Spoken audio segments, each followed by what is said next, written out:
Bab 281, Saudara Fu. Paman Fu. Xia Ruofei juga sedikit terkejut. Penduduk desa di depannya tampaknya berusia setidaknya 60 tahun. Jika Li Zifu adalah Paman Fu yang dia sebutkan, berapa umurnya? Pada saat ini, Panatua Song juga berjalan dan berkata, rekan warga kota, jika Paman Fu yang Anda sebutkan dulu tinggal di rumah itu, maka dialah orang yang kita cari. Bolehkah saya bertanya apakah Anda mengetahui masalah saat ini? Paman Fu pindah 8 tahun yang lalu, kata penduduk desa. Saya mendengar bahwa dia semakin tua dan putrinya membawa pergi untuk pensiun. Panatua Song mengungkapkan sedikit kegembiraan dan berkata, jadi, saudara Fu harus tetap menjadi sehat. Xia Ruofei terkejut lagi. Sepertinya Li Zifu sudah tidak muda lagi. Bahkan Panatua Song ditemukan, saudara Fu. Panatua Song sudah berusia 80-an. Saya tidak terlalu yakin tentang itu. Kata penduduk desa, tetapi dia masih cukup kuat sebelum dia pindah. Dia bahkan bisa naik gunung untuk memetik tehnya sendiri. Ekspresi Panatua Song agak bersemangat ketika dia bertanya, ingat warga kota, apakah kamu tahu di mana putri saudara Fu tinggal? Penduduk desa itu menggaruk-garuk kepala. Saya tidak terlalu yakin tentang itu. Saya ingat sebelum Paman Fu pindah, putrinya sering datang mengunjunginya. Menurutku dia tidak menikah di luar kota, tapi aku benar-benar tidak tahu di mana dia tinggal. Oh. Lalu tahukah kamu jika saudara Fu mempunyai sanak saudara di desa? Panatua Song bertanya. Saya kira tidak demikian. Saya belum pernah mendengar Paman Fu mempunyai sanak saudara lain di desa ini, kata penduduk desa itu dengan ragu. Jadi, Panatua Song berkata dengan kecewa. Terima kasih, sesama warga kota. Terima kasih kembali. Penduduk desa bertanya, ngomong-ngomong, apakah kamu juga di sini untuk meminta Paman Fu membuatkan teh? Saya rasa ada sekelompok orang dari kota yang datang ke desa untuk mencarinya beberapa waktu lalu, membuat teh. Panatua Song tertegun sejenak, lalu dia terpaku pada dirinya sendiri, keterampilan membuat teh saudara Fu sangat bagus saat itu. Apakah dia sudah mengaturnya sekarang? Bahkan orang-orang di luar datang mencarinya. Keterampilan membuat teh Paman Fu sangat terkenal di desa-desa sekitar, terutama dalam mengendalikan panasnya proses pembuatan teh, kata penduduk desa tersebut. Bisa dibilang tidak ada seorang pun di seluruh Gunung Wui yang lebih baik dari dia. Teh yang dia buat sendiri setidaknya akan melipat gandakan kekayaan bersihnya. Tapi Paman Fu sudah bertahun-tahun tidak membuat teh. Jika Anda di sini untuk meminta Paman Fu membuatkan teh, Anda harus kembali. Bahkan jika kita diperlihatkan, dia tidak akan melakukan apapun. Mengapa? Panatua Song bertanya, bingung. Saya tidak yakin tentang itu. Paman Fu berhenti membuatkan teh untuk orang-orang sekitar 10 tahun yang lalu.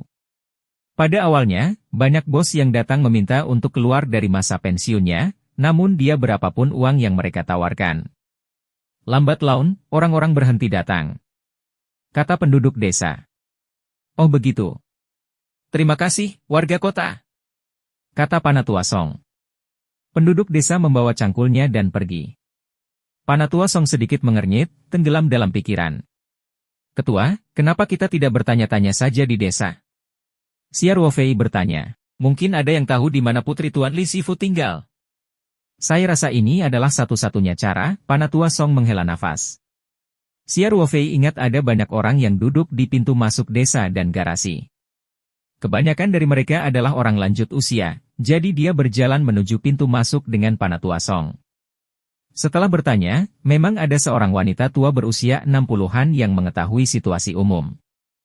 Ternyata putri Li Zifu belum menikah ketika wanita tua itu baru saja menikah di desa Xiankeng. Keduanya adalah teman baik. Menurut wanita tua itu, putri Li Zifu, Li Guisi, menikah dengan kota Yangdun yang berjarak 30 km. Dia tidak tahu alamat pastinya, tapi Li Guisi menyebutkan bahwa keluarganya membuka bengkel listrik di kota ketika dia kembali ke rumah ibunya. Namun, kabar ini berasal dari 8 tahun yang lalu.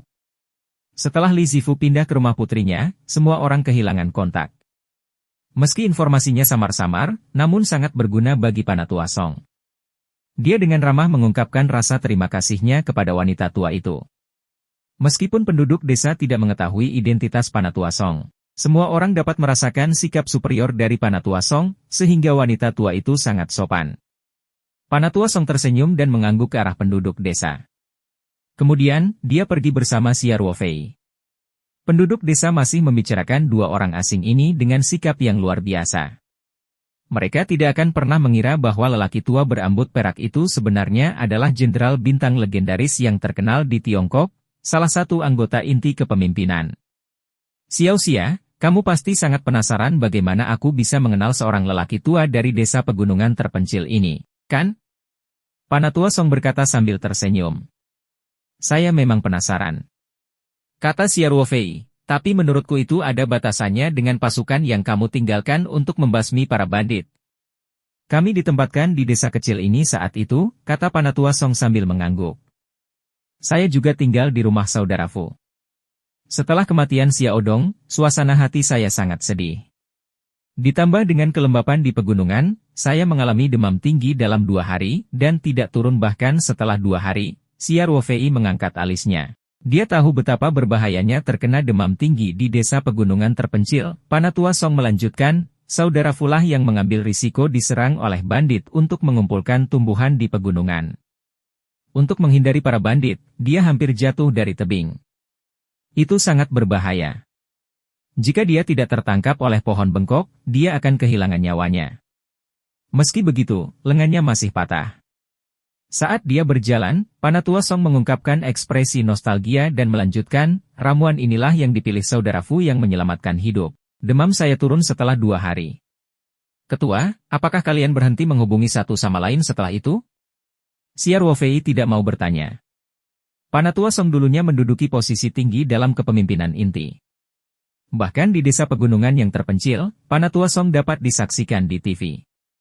Apakah lelaki tua Li Shifu itu tidak menghubungi Panatua Song? Saya kembali sekali 30 tahun yang lalu, kata Panatua Song. Saat itulah saya membangun monumen untuk Xiao Dong. Saya juga melihat saudara Fu. Pada saat itu, komunikasi belum senyaman sekarang. Saya menulis beberapa surat kepada saudara Fu, tetapi saya tidak membalas balasan. Belakangan, kami secara bertahap kehilangan kontak. Xiao Dong dulu tinggal bersamaku di rumah saudara Fu, dan dia sangat rajin. Sering membantu saudara Fu memotong kayu dan mengambil udara. Maka setelah kematiannya, makamnya dirawat oleh saudara Fu kemudian diserahkan kepada garnisun setempat. Panatua Song berhenti sejenak dan melanjutkan, saya yakin saudara Fu akan terus merawat makam Xiao Dong setelah garnisun ditarik. Itu sebabnya ketika saya melihat makam Xiao Dong ditutupi rumput pembohong hari ini, saya sudah siap secara mental. Mungkin saudara Fu sudah meninggal, atau mungkin dia terlalu tua untuk melakukan apapun. Xia Ruofei mengangguk dan berkata, Ketua, karena kita punya petunjuk, ayo pergi ke kota Yangdun. Baru 8 tahun sejak kami pindah. Tuan Li Shifu tua ini mungkin masih sehat.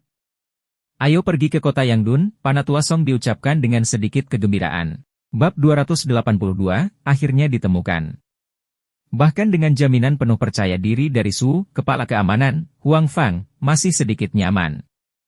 Hanya ketika dia melihat sosok Elder Song dan Xia Ruofei di persimpangan barulah batu di hatinya terangkat. Dia segera membawa 2 bawahannya untuk menyambut mereka, Komandan Lama, apakah Anda menemukan orang yang ingin Anda temui? Huang Fang melangkah maju dan bertanya dengan hormat, dia sudah pindah, kata lagu yang lebih tua, tapi kami telah menemukan beberapa petunjuk. Little Huang, ayo kita pergi ke kota Yangdun selanjutnya, ya, Huang Fang membusungkan dadanya dan berkata. Rombongan masuk ke mobil masing-masing, dan konvoi dimulai kembali, menuju kota Yangdun, yang jaraknya lebih dari 30 km, sepanjang jalan, suasana hati Elder Song sedikit tidak nyaman, dia melihat keluar jendela ke ladang yang lewat, dan pikiran menjadi rumit, Xia Ruofei dan yang lainnya tetap diam dan tidak mengganggu lagu yang lebih tua. Mobil tersebut dilengkapi dengan peralatan navigasi yang canggih, sehingga pengemudi dapat menemukan kota Yangdun dengan mudah. Itu adalah kota yang sangat biasa, mirip dengan ribuan kota kecil di Tiongkok. Hanya ada satu jalan utama di seluruh kota, dan rumah-rumah di kedua sisinya paling banyak berlantai 3 atau 4. Ada beberapa toko makanan ringan, toko perangkat keras, supermarket kecil, dan toko teh yang ada di mana-mana di Gunung Wui. Xia Ruofei berpikir sejenak dan berkata kepada lagu yang lebih tua, Ketua, saya akan pergi dan memeriksa masalah nanti, bagaimana kalau kamu beristirahat di dalam mobil? Kekhawatiran utama Xia Ruofei adalah kota ini tidak terpencil seperti Xiankeng. Jika lagu yang lebih tua menunjukkan wajahnya di depan umum dan berkeliling untuk meminta informasi, pasti dia akan dikenal pada saat itu. Hal itu bertentangan dengan niat awal lelaki tua itu untuk bepergian dengan pakaian biasa. Lagu eksentrik jelas telah mempertimbangkan hal ini juga, dia merenung sejenak sebelum mengangguk. Tentu, Xiao Rui akan pergi bersamamu, baiklah. Lagu Rui berkata dengan gembira. Dia sudah merasa tidak nyaman karena duduk di dalam mobil, dan dia ingin keluar untuk mencari udara segar. Mobil berhenti di pinggir jalan dan Xiao Fei serta Song Rui keluar. Huang Fang yang mengendarai Mercedes-Benz hitam di depan juga turun dari mobil, setelah bertanya pada Xiao Fei. Dia mengatur agar dua pria menemani Xiao Fei dan Song Rui. Kota itu tidak besar, dan punya nama, informasinya sangat jelas. Dia bahkan mengetahui bahwa istri Li Guisi mengelola bengkel peralatan listrik di jalanan kota, kecuali jika toko ini tutup dalam beberapa tahun terakhir, akan mudah untuk mengetahuinya. Ternyata keberuntungan Xiao Fei lumayanlah, setelah bertanya kepada dua orang, dia sudah menemukan lokasi toko Li Guisi. Bengkel peralatan listrik tidak jauh dari situ, oleh karena itu, Xiao Fei tidak kembali ke mobil. Sebaliknya, dia memberi isyarat kepada Huang Fang untuk mengikuti mereka. Kemudian, Xiao Fei dan Song Rui memimpin kedua pria berbaju hitam itu dan berjalan ke depan. Setelah berjalan sekitar 30 hingga 40 meter, Xiao Fei melihat bengkel peralatan listrik yang diceritakan oleh orang yang lewat. Ada tanda tua dengan tulisan bengkel peralatan listrik Yusheng di atasnya, cat pada tanda itu sudah sedikit terkelupas, dan kata-katanya hampir tidak dapat dikenali. Toko itu sangat kecil, ada konter kecil di bagian listrik terluar. Yang menjual beberapa peralatan kecil, ada mesin pencocokan kunci di sebelah konter. Seharusnya bisnis turunan dari bengkel lebih jauh lagi. Ada deretan rak. Di atasnya terdapat beberapa peralatan listrik tua yang sudah dibongkar, di sebelah rak ada meja kerja yang berserakan beberapa komponen elektronik. Seorang lelaki tua berusia 60-an sedang memegang besi solder listrik di bawah lampu meja, sedang mengelas papan elektronik. Izin, apakah ini toko keluarga Li Guisi? Xiao Fei bertanya. Lelaki tua berbaju biru terus mendengar suara itu dan meletakkan kembali besi solder listrik ke rak. Dia kemudian melepas kacamata bacanya dan berbalik. Ketika lelaki tua itu melihat Xiao Fei, Song Rui, dan dua pria berpakaian hitam, ekspresi sedikit berubah, matanya berkedip saat dia berkata, "Saya tidak mengenal Li Guisi, Anda datang ke tempat yang salah, bagaimana mungkin?" Lagu Rui langsung bertanya. "Kami baru saja bertanya kepada penduduk kota, dan mereka semua mengatakan bahwa bengkel elektronik Yusheng ini dibuka oleh kekasih Li Guisi." Orang tua itu mengerutkan kening dan berkata, saya tidak tahu. Kalian boleh pergi." Xiao Fei memandang lelaki tua itu sambil berpikir dan tersenyum, Anda seharusnya kekasih menjadi Li Guisi, Tuan Yu Yusheng. Bukan, apakah ada kesalahpahaman di sini? Kami bukan orang jahat, kami di sini untuk mengunjungi Tuan Li atas permintaan teman lama Tuan Li Sifu. Ketika lelaki tua itu mendengar nama Li Sifu, wajahnya berubah, dia berkata, "Mengapa kamu begitu aneh? Saya sudah mengatakan bahwa saya tidak mengenal Li Guisi atau Li Sifu, kalian harus pergi. Jangan ganggu urusanku." Pada saat ini, pintu terdalam toko dibuka, dan seorang wanita tua berusia 60 tahun keluar dan bertanya, "Yusheng, apa yang terjadi? Aku bisa mendengar suara nyaringmu dari lantai 2. Ayah baru saja tertidur dan hampir dibangunkan olehmu, ini bukan urusanmu, kembalilah," kata lelaki tua itu sambil mengerutkan kening. Wanita berusia 60 tahun itu juga melihat Xiao Fei dan yang lainnya. Ketika dia melihat dua pria berbaju hitam kekar di belakang Xiao Fei, ekspresi berubah dan dia berteriak, "Apa yang kalian lakukan di sini? Ayahku sangat takut pada kalian, dan kamu masih belum menyerah. Bibi, kapan kami menakuti ayahmu?" Lagu Rui bingung, apakah kamu melakukan kesalahan? Xiao Fei tersenyum dan berkata, "Ini pasti Nyonya Li Guisi, saya pikir Anda mungkin salah paham. Kami bukan orang jahat. Kami di sini untuk mencari Tuan Li Sifu, aku tahu kamu sedang mencari ayahku." Li Guisi berkata dengan marah, "Bukankah kalian menyebalkan? Ayah saya sudah mengatakan bahwa dia tidak akan keluar dari masa pensiunnya. Kenapa kalian masih tanpa malu-malu datang ke rumahku? Anda salah paham, kami di sini bukan untuk mengundang Tuan Li yang sudah tua untuk keluar dari masa pensiunnya." Xiao Fei berkata dengan sabar, "Kami diminta oleh teman lama Tuan Li untuk datang dan mengunjunginya." Trik baru lagi, Li Guisi melirik Xiao Fei dan berkata, "Anak muda, kamu terlihat seperti orang yang berbakat. Mengapa kamu tidak berjalan di jalan yang benar? Jika ingin membuat daun teh, lakukan saja. Kenapa kamu harus melibatkan ayahku? Xia Ruofei melihat bahwa Li Guisi sepertinya telah memutuskan bahwa mereka adalah orang jahat dan tidak bisa menahan senyum pahit. Dia berpikir sejenak dan berkata, sepertinya kamu salah paham. Bagaimana dengan ini? Anda dapat memberitahu Tuan Li Zifu bahwa Tuan Song dari ibu kota ada di sini untuk mengunjunginya. Dia seharusnya tahu lagu tua apa dari ibu kota. Li Guisi jelas tidak mempercayainya. Ayah saya tidak pernah meninggalkan Provinsi Tenggara seumur hidupnya. Bagaimana dia bisa mengenal orang-orang dari Beijing? Anak muda, tidak bisa kamu membuatnya lebih bisa dipercaya ketika kamu berbohong? Bibi, kenapa kamu tidak bisa membedakan yang baik dan yang buruk? Song Rui hanya bisa mengerutkan keningnya. Kami sudah mengatakan bahwa kami adalah teman lama Tuan Li. Tidakkah kamu tahu jika kamu bertanya padanya? Ayahku terkejut kemarin lusa dan jatuh sakit. Li Guisi berkata dengan dingin. Dia baru saja tertidur. Apa pertanda aku akan membangunkannya lagi untukmu? Saat ini, pintu di belakang toko dibuka kembali, dan seorang lelaki tua berambut putih keluar dengan membawa tongkat. Ekspresi Li Guisi sedikit berubah. Dia segera pergi untuk mendukungnya dan berkata, Ayah, bukankah aku sudah menyuruhmu untuk beristirahat di atas? Kenapa kamu turun sendiri? Bagaimana jika aku jatuh lagi? Orang tua itu mengabaikan putrinya dan memandang Xia Ruofei. Suaranya bergetar saat bertanya, kamu bilang siapa yang berasal dari ibu kota? Sudah 30 tahun sejak aku minum teh saudara Fu. Kemudian, Panatua Song berkata kepada Xia Ruofei dan yang lainnya, Xia kecil, kalian akan mendapat hadiah hari ini. Keterampilan membuat teh Brother Fu adalah yang terbaik. Teh di rumahnya tidak bisa dibeli di luar meskipun kamu punya uang. Ini semua berkat kepala biro. Kalau begitu kita harus berdetaknya dengan enak. Xia Ruofei berkata sambil tersenyum. Semuanya, ayo naik ke atas dan duduk. Li Guisi menyambutnya dengan antusias. Baiklah, ayo pergi. Li Zifu berbalik dan memimpin jalan. Ketika Panatua Song melihat bagian belakang kepala Li Zifu, wajahnya tidak bisa membantu tetapi sedikit berubah. Bab 283, Reuni setelah perpisahan yang lama. Ayah, jangan percaya omongan kosong mereka, kata Li Guisi buru-buru. Cepat istirahat. Kami akan mengurus ini.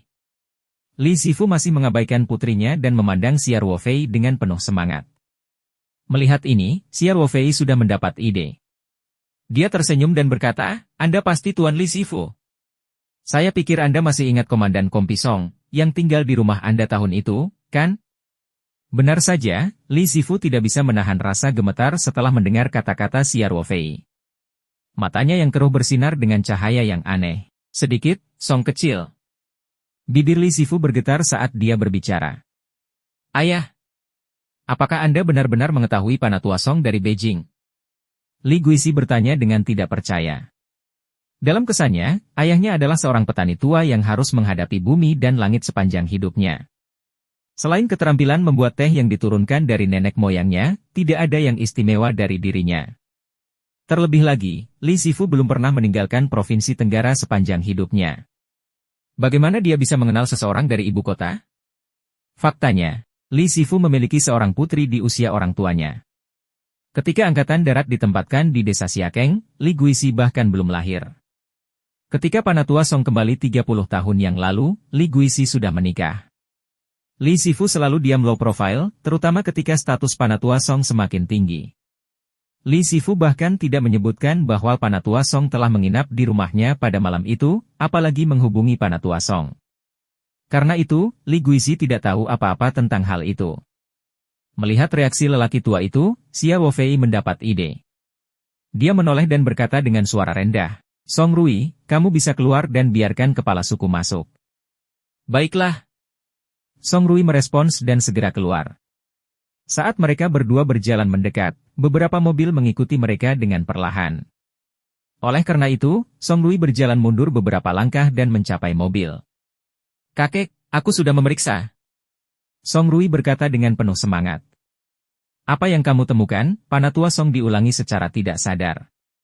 Tian Li Zifu muncul. Song Rui berkata dengan gembira, dia tinggal di sini bersama putri dan cucunya. Kakek, Tuan Li Zifu ada di toko sekarang. Ayo pergi, Panatua Song segera berkata. Panatua Song keluar dari mobil dan manajer Lu, yang duduk di belakang, dengan cepat berseru, Ketua, pelan-pelan. Xiao Rui, cepat, cepat, cepat, pegang dia. Baiklah, Paman Lu, jangan khawatir. Song Rui berkata sambil tersenyum. Saat dia berbicara, Song Rui mengulurkan tangannya untuk membantu Panatua Song. Namun, Panatua Song dengan lembut mengibaskan Song Rui dan berjalan menuju toko tidak jauh dari sana. Di toko kecil, bibir Li Zifu bergetar ketika dia bertanya, "Anak muda, apakah Song kecil benar-benar dikirimkan kepadamu?" "Tuan Li, Anda akan segera mengetahui apakah itu benar atau tidak." Xia Ruofei berkata sambil tersenyum. Pada saat ini, serangkaian langkah kaki yang kuat terdengar, Panatua Song muncul di pintu masuk toko, diikuti oleh Song Rui, Huang Fang, dan yang lainnya. Mata kedua lelaki tua itu bertemu, dan tubuh mereka sedikit gemetar. Panatua Song maju 2 langkah dan berseru dengan suara gemetar, "Saudara Fu."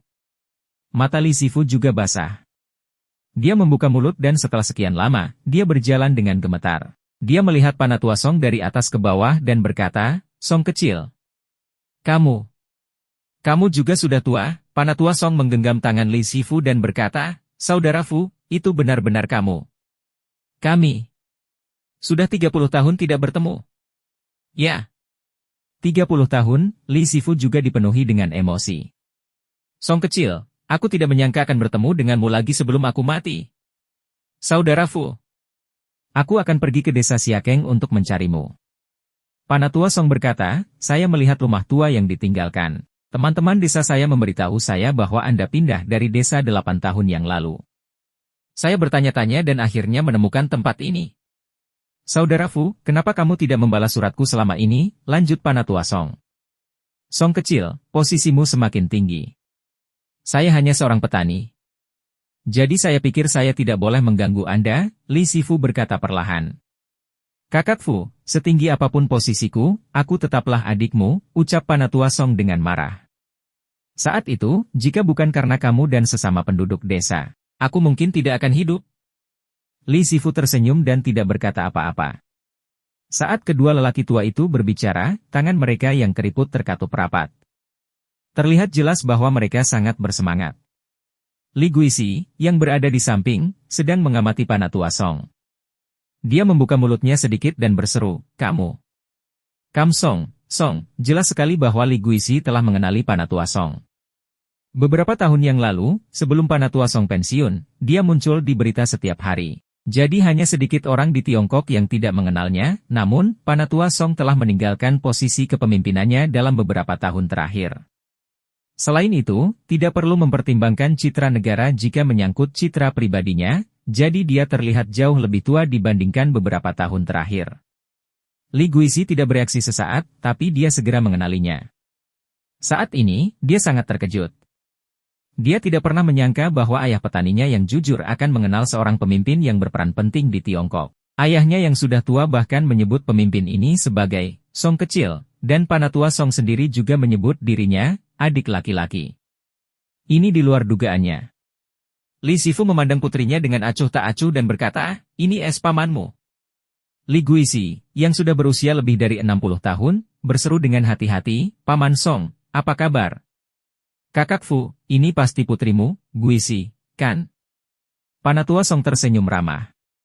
"Ketika saya kembali 30 tahun yang lalu, Anda memberitahu saya bahwa Anda memiliki seorang putri yang sudah menikah. Saat itu, saya sedang sibuk dengan pekerjaan dan tidak punya waktu untuk bertemu dengannya. Ya, saya tinggal bersama putri dan putra saya, mertua sekarang." Li Zifu mengangguk. Panatua Song mengangguk. Setelah hening beberapa saat, dia menoleh ke arah Huang Fang dan yang lainnya. "Huang, aku akan tetap di belakang untuk menyusul saudara Fu. Kalian kembali ke hotel. Xiao Xia, Xiao Lu, dan Xiao Rui akan tinggal. Kalian bisa meninggalkan mobilnya di sini." "Komandan lama, ini," Huang Fang mengungkapkan ekspresi yang sulit. Dia melakukan ini terutama untuk alasan keamanan. "Laksanakan perintahnya," kata Elder Song, tidak menyisakan ruang untuk keraguan. "Apa yang dilakukan banyak orang di sini?" "Tidak apa-apa selama Xia kecil ada di sini." "Kalian semua, kembalilah." Xia Ruofei menatap Su. Su segera mengerti dan menarik lengan baju Huang Fang. Dia berkata dengan suara rendah, "Supervisor Huang, dengarkan ketua. Tidak akan ada masalah jika ada Ruofei. Huang Fang telah melihat Panatua Song dan percaya tetapi Su pada si Ruofei. Melihat sikap Tetua Song yang tegas, dia hanya bisa mengangguk tak berdaya dan berkata, "Ya. Komandan lama, kami akan kembali dulu." "Pergi-pergi," Panatua Song pengganti tangan. Huang Fang membawa bawahannya dan pergi bersama Su. Mereka meninggalkan mobil Mercedes-Benz dan menyerahkan kunci mobil kepada si Ruofei. Setelah Huang Fang dan yang lainnya pergi, toko tiba-tiba menjadi lebih sepi. Namun, Huang Fang dan yang lainnya baru saja mengelilingi toko tersebut, dan ini adalah jalan utama kota, jadi mereka telah menarik beberapa orang untuk menonton. "Yu Sheng, tutup tokonya. Kami tidak buka untuk bisnis hari ini." Li Sifu berkata kepada menantunya. "Baiklah, ayah." Niu Yusheng buru-buru menjawab dan pergi untuk menurunkan pintu tirai yang berputar. "Song kecil, ayo naik ke atas dan duduk." Li Sifu berkata, "Aku akan membuatkanmu teh." "Baiklah," Panatua Song tertawa dan berkata. Bab 284, Da Hongpao kelas atas. Wajah Elder Song berubah ketika dia melihat kain kasa putih di belakang kepala Li Sifu, dan sedikit darah terlihat samar-samar. Sejak Panatua Song memasuki toko, mereka berdua berdiri berhadap-hadapan. Selain itu, cahaya di dalam toko tidak terlalu terang. Satu-satunya sumber cahaya adalah lampu meja tua di meja kerja Niu Yusheng, jadi Panatua Song tidak Anda sadari pada awalnya. Li Sifu berbalik dan berjalan beberapa langkah. Ada lampu jalan di pintu yang menuju ke tangga di belakang toko.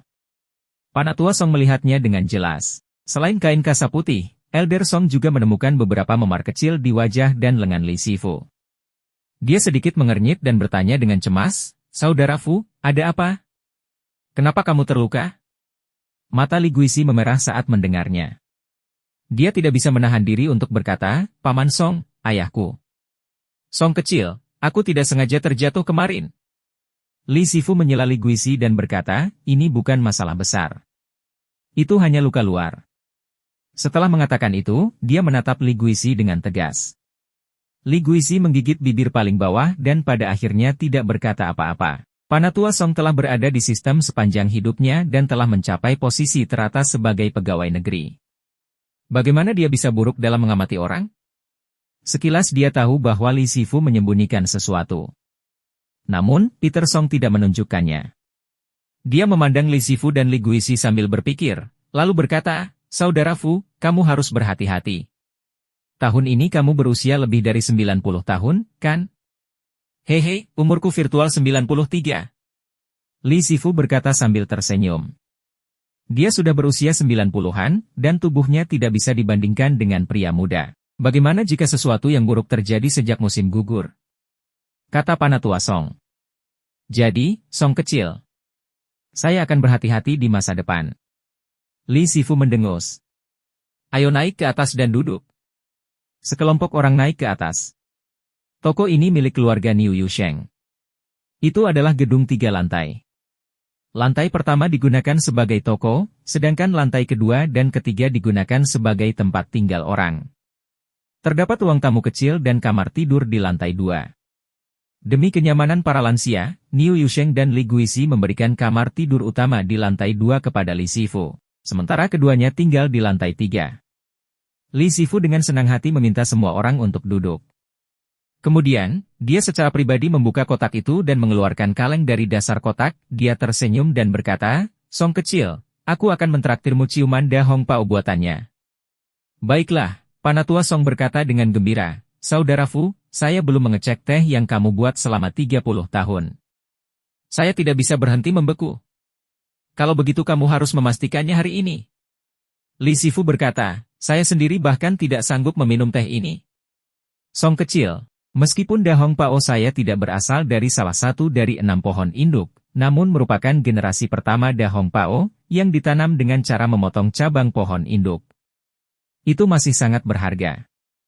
Panatua Song tertawa dan berkata, Saudara Fu, tidak peduli betapa berharganya teh itu tidak seberharga keahlianmu.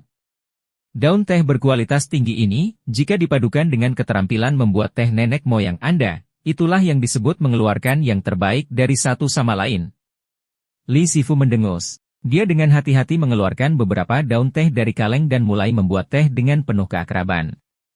Xia Ruofei memperhatikan dari samping dan tidak mau bertanya dengan rasa ingin tahu, Pak Tuali, daun teh ini melengkung dan terlihat seperti naga. Tapi kenapa daun tehnya berwarna hitam semua, tapi kenapa disebut Da Hongpao? Sebelum Li Zifu dapat mengatakan apapun, Panatua Song tertawa dan berkata, Xia kecil, warna merah di Da Hongpao tidak mengacu pada warna daun teh. Ada cerita di baliknya. Kemudian, Panatua Song berkata kepada Li Zifu, Saudara Fu. Mengapa kamu tidak memberitahu Xiao tentang hal itu? Li Zifu mengangguk dan mulai menjelaskan. Ternyata ada rumor bahwa ada seorang sarjana yang pergi ke ibu kota untuk mengikuti ujian. Ketika dia melewati Gunung Wui, dia jatuh sakit. Dia secara kebetulan bertemu dengan seorang kepala biara yang membawa kembali ke kuil untuk dirawat. Kepala biara memetik daun pohon teh dari sarang Jiulong dan membuatkan teh untuk diminum oleh cendekiawan tersebut. Setelah beberapa hari, cendekiawan tersebut pulih dan memasuki ibu kota untuk mengikuti ujian menjadi siswa terbaik di sekolah menengah. Oleh karena itu, dia kembali untuk membayar kembali jabatannya sebagai kepala biara. Pada saat yang sama, dia membawa daun teh ke ibu kota untuk dipersembahkan kepada kaisar. Kebetulan kaisar sedang sakit saat ini dan tidak dapat disembuhkan apapun yang terjadi. Kemudian, dia meminum teh ini dan penyakitnya sembuh. Maka kaisar menganugerahkan jubah merah dan meminta cendekiawan itu untuk memakainya di pohon pada saat yang sama. Dia memberi gelar teh setiap tahun dan mempersembahkannya sebagai penghormatan. Belakangan teh ini dikenal dengan nama Da Hongpao. Xia Ruofei dan Song Rui sama-sama terpesona dengan ceritanya. Ketika Li Zifu selesai, Xia Ruofei menghela nafas. Saya tidak menyangka daun teh Da Hongpao memiliki cerita seperti itu. Panatua Song tertawa dan berkata, tidak ada cara untuk memverifikasi keaslian legenda ini. Namun, Da Hongpao sangatlah berharga. Saat ketuanya bertemu dengan Presiden Amerika yang berkunjung ke Tiongkok, dia pernah memberikan 4 tael Da Hongpao sebagai hadiah. Awalnya, orang Amerika itu mengira ketuanya pelit. Dia hanya memberikan 4 tael teh Da Hongpao. Belakangan, Perdana Menteri menjelaskan bahwa Da Hongpao berkualitas tinggi ini hanya memproduksi 8 tael setahun, dan memberikan 4 tael setara dengan memberikan 1/4 negara. Meskipun Panatua Song belum pernah menjadi pejabat tinggi di masa lalu, dia sangat akrab dengan anekdot-anekdot ini, yang sangat menarik. Li Zifu juga tersenyum dan berkata, berbicara tentang Da Hongpao, itu adalah penghormatan di masa lalu. Dikatakan juga bahwa di salah satu daftar hadiah Gong Na Qianlong, terdapat catatan, Biwo Chun 20 jin, Long Jing 30 jin, dan Da Hongpao 8 tael. Dari sini kita bisa melihat betapa berharganya Da Hongpao. Meskipun Li Zifu adalah seorang petani tua yang tidak banyak bicara, ketika dia berbicara tentang bisnis leluhurnya, dia dapat berbicara seperti sungai. Xia Ruofei menimpali. Tuan Li, saya juga pernah mendengar bahwa beberapa tahun yang lalu, Da Hongpao seberat 20 gram dijual dengan harga tinggi 208.000 yuan. Itu benar. Li Zifu mengangguk sambil tersenyum. Namun, daun teh Da Hongpao yang kita bicarakan adalah pohon induk Da Hongpao yang sebenarnya.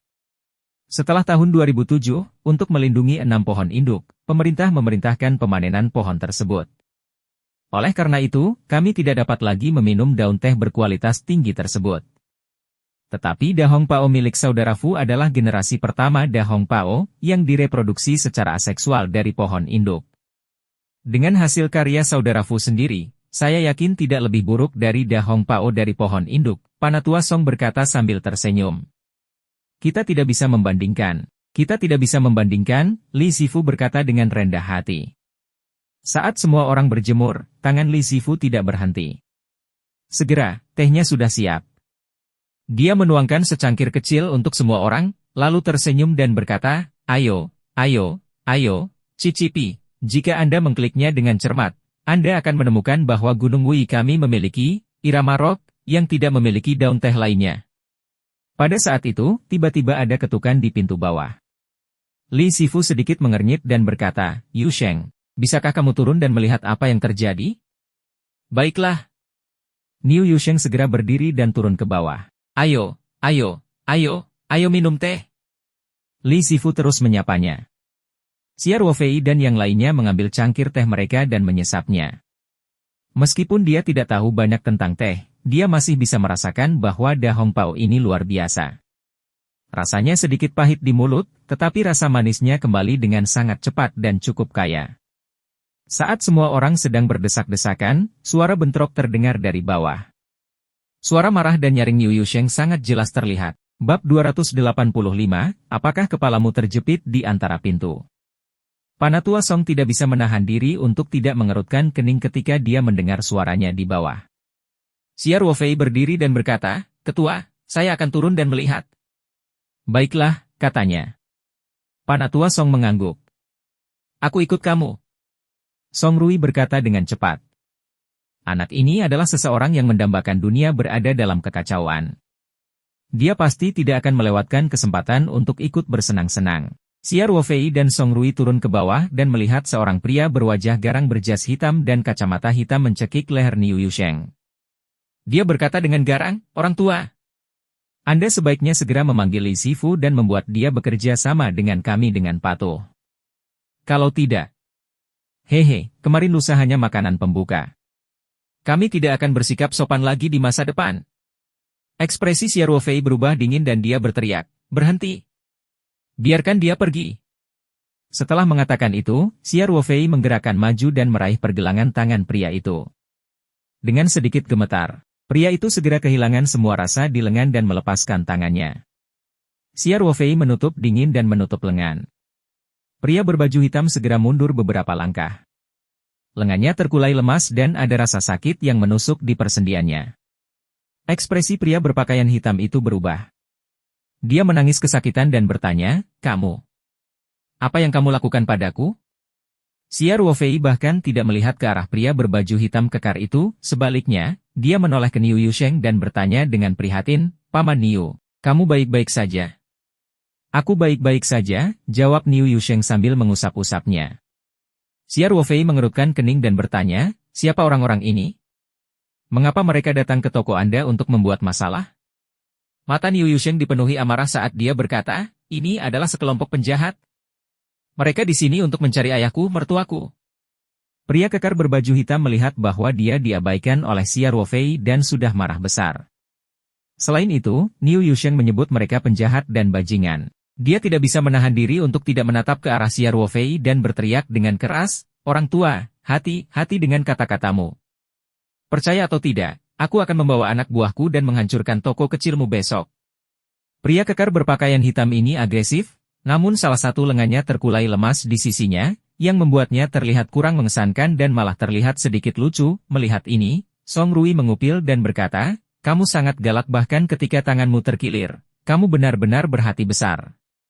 Xia Ruofei dengan dingin melirik pria berbaju hitam dan anak buahnya. Dia maju 2 langkah dan berkata, "Jika kamu tidak ingin tanganmu yang lain lumpuh, segera pergi."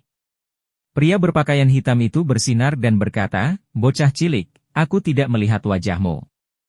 Anda pasti orang asing. Sarankan jangan ikut campur dalam urusan orang lain, kalau kamu tidak akan mendapat masalah." Wajah Xia Ruofei menunjukkan senyuman mengejek. Dia menyilangkan tangan di depan dada dan bertanya, "Oh, lalu bisakah kamu memahamiku apa yang harus aku lakukan?" Song Rui juga berdiri di samping Xia Ruofei dengan senyuman di wajahnya, seolah sedang menonton pertunjukan yang bagus. Meski kekuatan tempur anak ini lemah, dia tidak gugup sama sekali. Dia secara pribadi telah melihat Xia Ruofei menantang 10 pramuka dan menang dengan mudah, jadi dia tahu bahwa 3 hingga 5 hooligan di depannya tidak cukup untuk menghadapi Xia Ruofei. Pria besar berbaju hitam berkata dengan bangga, "Nak, dengarkan dengan jelas. Kami adalah orang-orang saudara De. Jika kamu tidak ingin tubuhmu terlihat di hutan belantara besok, sebaiknya kamu berlutut dan meminta maaf padaku sekarang. Kemudian, berikan kompensasi kepada saya sebesar 50.000 yuan untuk biaya pengobatan. Kalau begitu, masalah ini akan selesai. Kalau tidak, HMPH." Xia Ruofei dan Song Rui saling berpandangan dan tertawa. Xia Ruofei berpura-pura terkejut dan berkata, "Jadi, kamu laki-laki saudara laki-laki De. HMPH. Apakah kamu sekarang takut?" Pria berbaju hitam berkata, "Jika kamu takut, berlututlah. Dengan patuh membayar biaya pengobatan saya." Setelah mengatakan itu, pria berbaju hitam berkata kepada bawahannya dengan bangga, "Lihat. Selama kamu menyebut nama saudara De, tidak ada yang tidak akan takut. 3 atau 4 bawahan juga mengangguk dan mengangkat kepala tinggi-tinggi. Tampaknya olah mereka juga merasa terhormat karena teknisnya dengan kakak De. Xia Ruofei dan Song Rui tidak bisa menahan tawa. Apa yang Anda tertawakan? Pria bermata hitam itu bertanya dengan ekspresi gelap. Siapakah saudara setelah semua pembicaraan ini? Xia Ruofei tertawa dan berkata, saya bahkan tidak tahu apakah dia terlihat seperti babi atau monyet. Kenapa aku harus takut padanya? Saya bahkan harus berlutut dan meminta maaf kepada Anda. Dan memberi kompensasi kepada Anda sebesar 50.000 yuan, menurutku otakmu ditendang oleh berlangganan atau terjepit di pintu. Pasti terangkut di pintu. Song Rui menimpali dan tertawa. Dari mana kamu mendapatkan tempat di selatan? Itu masuk akal, ekspresi pria berpakaian hitam itu menjadi sangat tidak sedap dipandang. Dia penuh gigi dan berkata, Nak, apakah kamu bermain-main denganku? Ya. Aku hanya mempermainkanmu. Xia Ruofei memandang pria berbaju hitam dan berkata dengan tulus. Ibu keparat? Pria berbaju hitam sangat marah. Dia mengulurkan tangan yang tidak terkilir dan berteriak, saudara-saudara, pukul dia sampai mati. Jika terjadi sesuatu, saudara dia akan melindungimu. Pria berbaju hitam yang kekar itu memiliki total 4 bawahan yang menyertainya. Kemudian, dia mengambil pipa baja dari salah satu bawahannya dan pergi menyentuh dengan luka-luka. Sebanyak 5 orang mendorong menuju Xia Ruofei. Melihat ini, ekspresi Niu Yusheng berubah drastis. Pria berusia 60 tahun ini tanpa sadar mengambil bangku di toko dan hendak membantu. Song Rui dengan cepat menarik Niu Yusheng kembali dan berkata dengan santai, Paman Niu, cepat letakkan. Itu hanya beberapa kentang goreng kecil, bahkan tidak cukup untuk diurus oleh Ruofei. Ini, apakah dia mampu melakukannya? Niu Yusheng jelas tidak terlalu mempercayainya. Xia Ruofei tidak terlihat terlalu kuat, terutama setelah menyerap kelopak bunga aneh dan menanamkan postur aneh yang ditunjukkan oleh pria emas kecil di tablet batu. Tubuhnya telah mengeluarkan banyak kotoran dan dia tampak lebih putih dan murni, seperti seorang sarjana yang lemah. Tidak peduli bagaimana Niu Yusheng memandang Xia Ruofei, dia sepertinya bukan tipe orang yang bisa bertarung. Paman Niu, kamu cukup menghilangkan, Mo, Song Rui berkata sambil tersenyum. Saat mereka berdua berbicara, ekspresi Xia Ruofei menjadi dingin dan dia berinisiatif untuk menyambut mereka. Pria berbaju hitam yang berada di garis depan merasakan samar-samar dan sosok Xia Ruofei menghilang dari mengulangi. Kemudian, dia mendengar suara retakan yang keras. Dia merasakan sakit yang menusuk di lengan kirinya yang utuh dan pipa baja itu jatuh ke tanah dengan bunyi dentang. Kemudian, dia menemukan bahwa dia kehilangan perasaan di lengan kirinya. Kemudian, pria berbaju hitam mendengar teriakan satu demi satu. Ketika dia sadar kembali, keempat bawahannya sudah setinggi di tanah dan rata. Dia satu-satunya yang berdiri, tapi kedua tangannya terkulai lemas di sisinya. Dia tampak agak lucu, seperti seorang pelayan di istana King. Xia Ruofei memandang pria berpakaian hitam itu dengan acuh tak acuh dan mengambil langkah ke arah. Pria berbaju hitam sangat ketakutan hingga wajahnya berubah menjadi hijau. Dan dia tidak bisa menahan diri untuk tidak berlutut di tanah. Bab 286, melarikan diri dalam kekalahan. Saudaraku, jangan datang, aku salah, aku salah. Tolong ampuni aku. Wajah pria berpakaian hitam itu pucat saat dia berulang kali memohon belas kasihan. Siapa saudaramu? Xia Ruofei bertanya dengan dingin. Kakak laki-laki. Kamu adalah kakak. Pria berbaju hitam buru-buru mengubah kata-katanya, kakak, tolong lepaskan aku. Aku tidak berani melakukannya lagi, mata Xia Ruofei berkilat jijik. Dia bertanya, katakan padaku, mengapa kamu mencari Tuan Li Sifu? Kakak dia yang ingin bekerja sama dengan lelaki tua itu? Oh, tidak, dengan Tuan Li Sifu. Saudara De ingin mengundang Tuan Li menjadi konsultan teknis di pabrik teh Yuanshan kami, pria berbaju hitam dengan cepat berkata. Oh. Xia Ruofei mengerucutkan bibirnya dan berkata, kalau begitu caramu mengundang orang sungguh unik. Kakak, aku salah. Pria berbaju hitam berkata dengan wajah muram. Tapi aku hanya mengikuti perintah. Tuan Li yang tua tidak mau bekerja sama, jadi saudara De meminta saya untuk membawa beberapa orang untuk menakutinya. Kami benar-benar tidak ingin menyakiti Tuan Li yang tua. Saudara De juga mengatakan bahwa jika Tuan Li bersedia keluar dari gunung, dia akan memberinya gaji tahunan sebesar 100.000 yuan. Wajah Xia Ruofei menjadi dingin dan berkata, kamu tidak ingin menyakiti Tuan Liang tua? Lalu ada apa dengan luka di kepalanya? Panatua Song tidak hanya mengetahui bahwa cedera Li Zifu memiliki cerita tersembunyi, Xia Ruofei juga melihatnya dengan jelas. Ditambah dengan fakta bahwa para perusuh ini datang untuk mengancamnya, mudah untuk menganalisis bahwa cedera Li Zifu pasti ada hubungannya dengan orang-orang ini. Saya benar-benar tidak tahu tentang ini, kakak. Pria berpakaian hitam itu dengan cepat menjawab.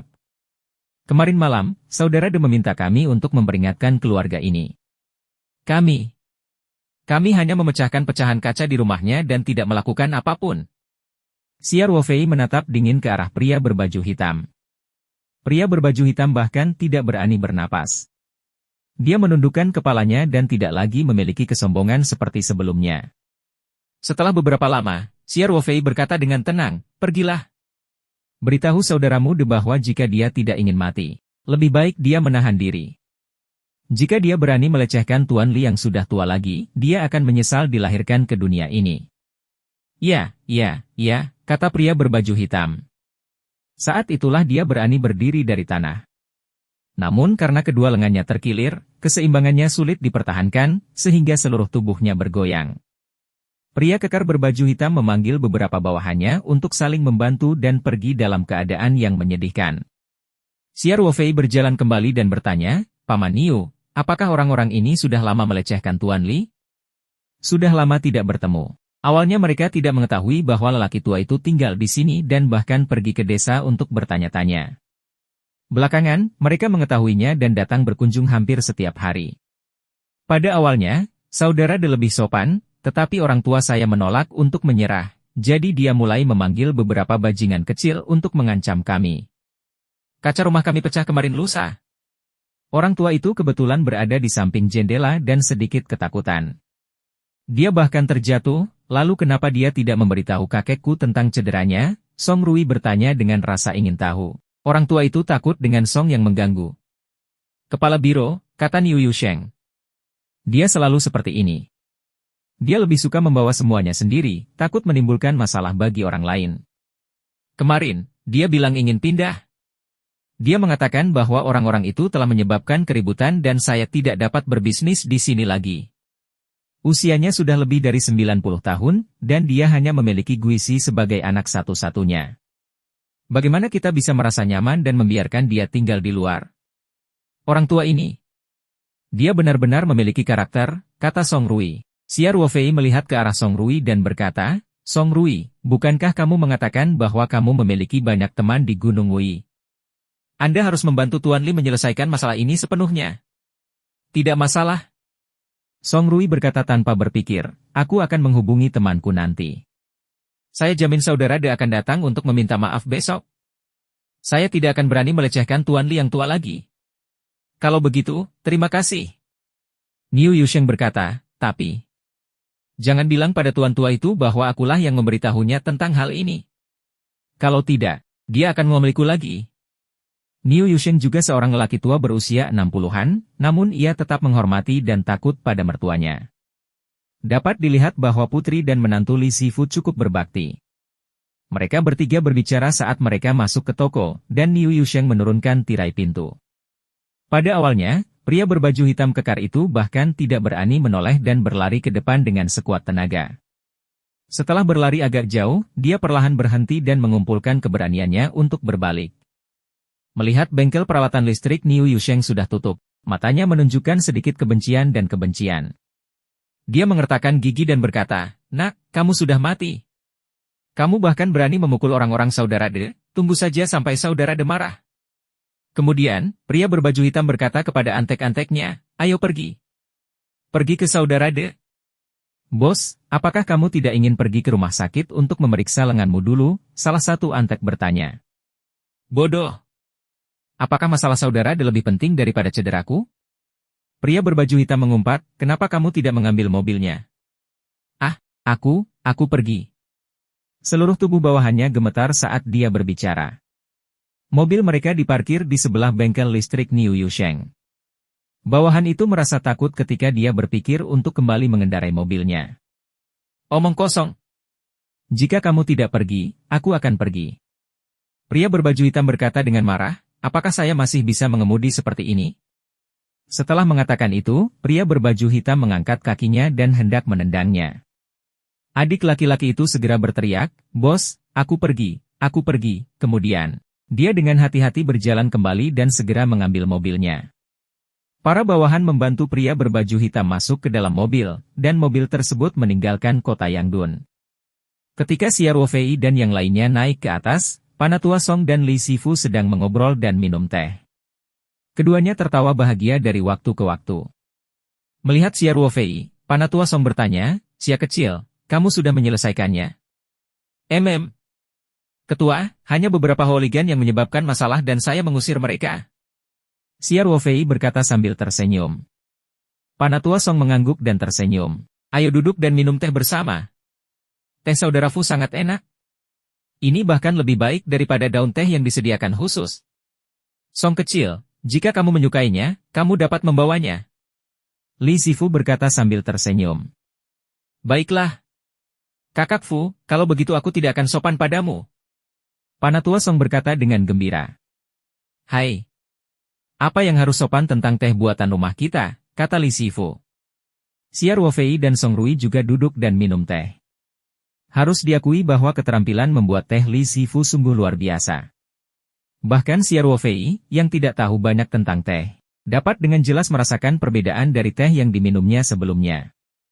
Mungkin dia tidak bisa memahami pesona batu yang disebutkan Li Sifu, tapi dia bisa merasakan rasa unik dari Da Hong Pao ini.